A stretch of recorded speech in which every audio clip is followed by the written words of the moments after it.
Hi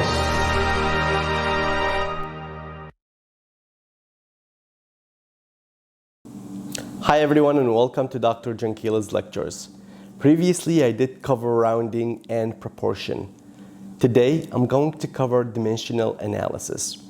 Dimensional analysis is very important, just like proportion, when it comes into dispensing medication for the right dosage of medication for the right duration.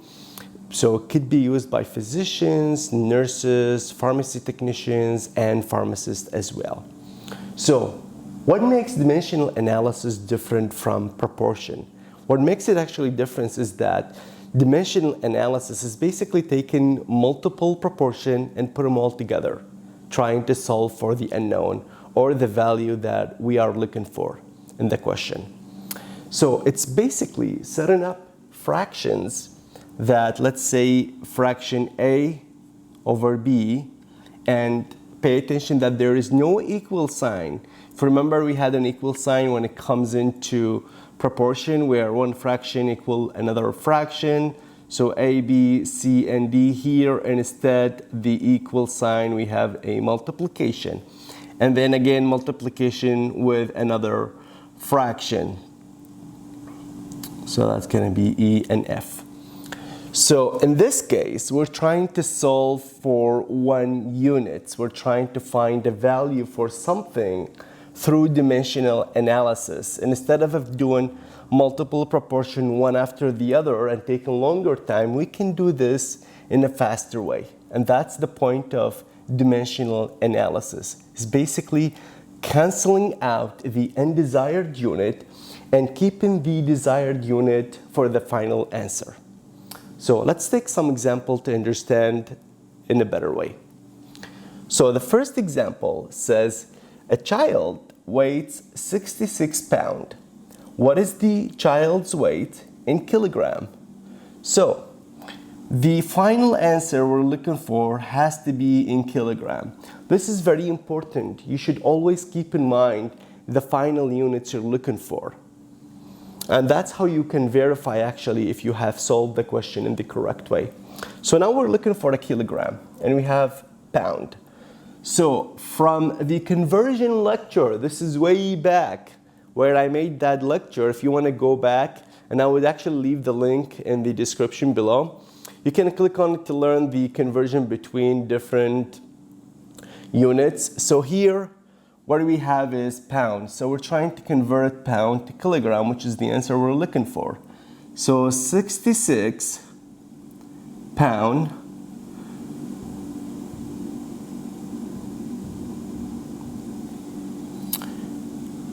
we're gonna multiply it. Before I jump into this, let me just say or tell you what the conversion is.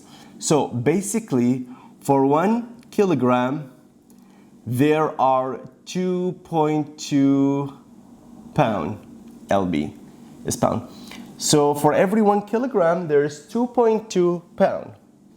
So when we have 66 pounds, what I'm going to be multiplying is basically, I want to match something with pound to cancel the unit out and leave kilogram in the top. So we're going to have 1 kilogram over here is basically equal to 2.2 pound or pounds. Let me just write it down so you don't get confused. It's the same thing.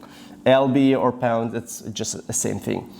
So basically here, what we're going to be doing, we're going to cancel the pounds with pounds.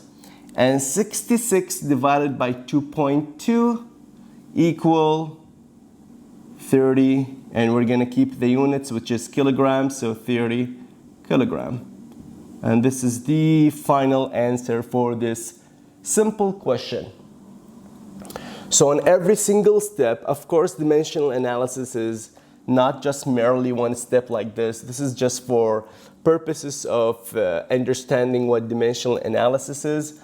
But you're going to find a question that has multiple steps where you're going to be canceling out units all the way, just for the sake of the final units that you're looking for. So let's move on to a second question. So there is a prescription, ibuprofen, 100 milligram. The prescription says take one tablet orally. So a patient is taking one tablet by mouth 3 times a day. So he's taking one tablet by mouth 3 times a day for 7 days. And the question is, how many tablets? So what we're looking for is the number of tablets. That's the question. Here we were looking for the kilogram. Here we're looking for number of tablets. Will be needed for this prescription is basically there is a prescription and we're trying to find out what is the total number of tablets in this prescription for the patient. So let's start.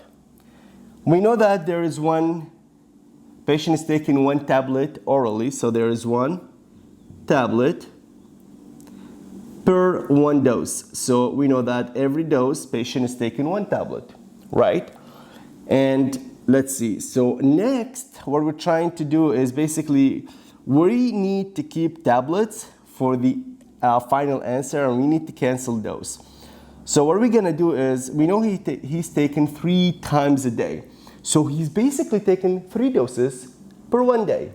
So to cancel this units out, which is the dose, we need to multiply.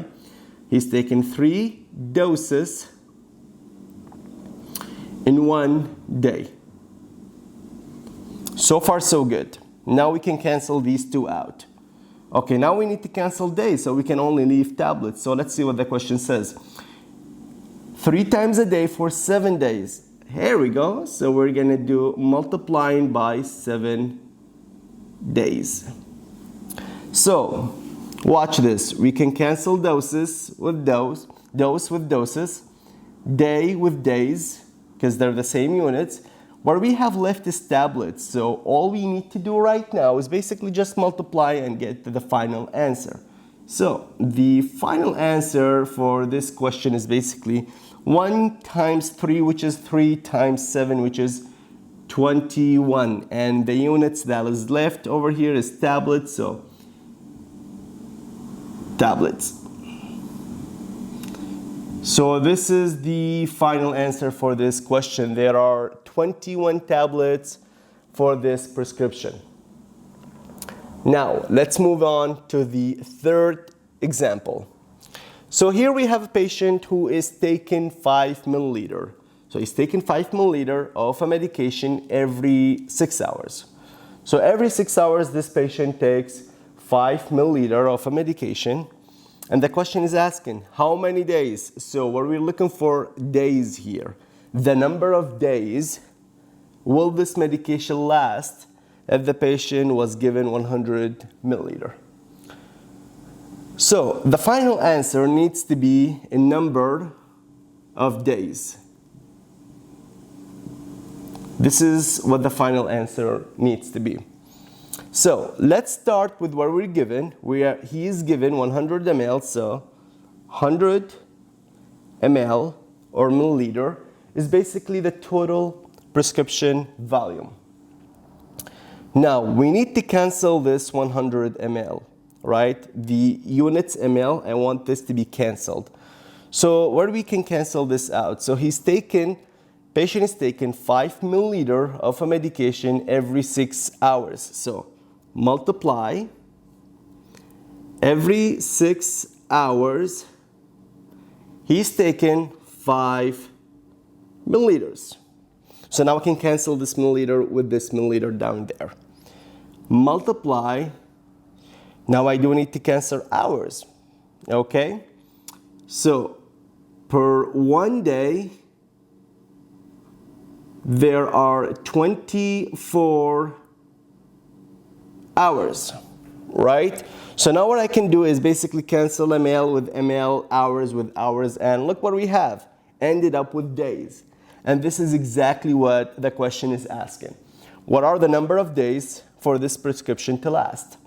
So let's cancel ml with ml, hours with hours. All I have to do right now, it's exactly just multiplication. So 100 times 6, what is that? So if I multiply this with this, I have 600. 600 times, let's see, if I actually divide 600 over 5, so 600 divided by 5, so if I actually divide both by 5, so if I divide 600 by 5, so that's going to be 120. And if I divide 5 by 5, so that's going to be 1. So now I have 120. So basically 120 times 1 day over 24. So let's divide both of these. So over 24 is 1. So if I divide 24 over 24, that's going to be 1. 120 over 24, so that's going to be 5. So basically 5 times 1 day equals, so if I multiply these two together, equal as the final answer, 5 days.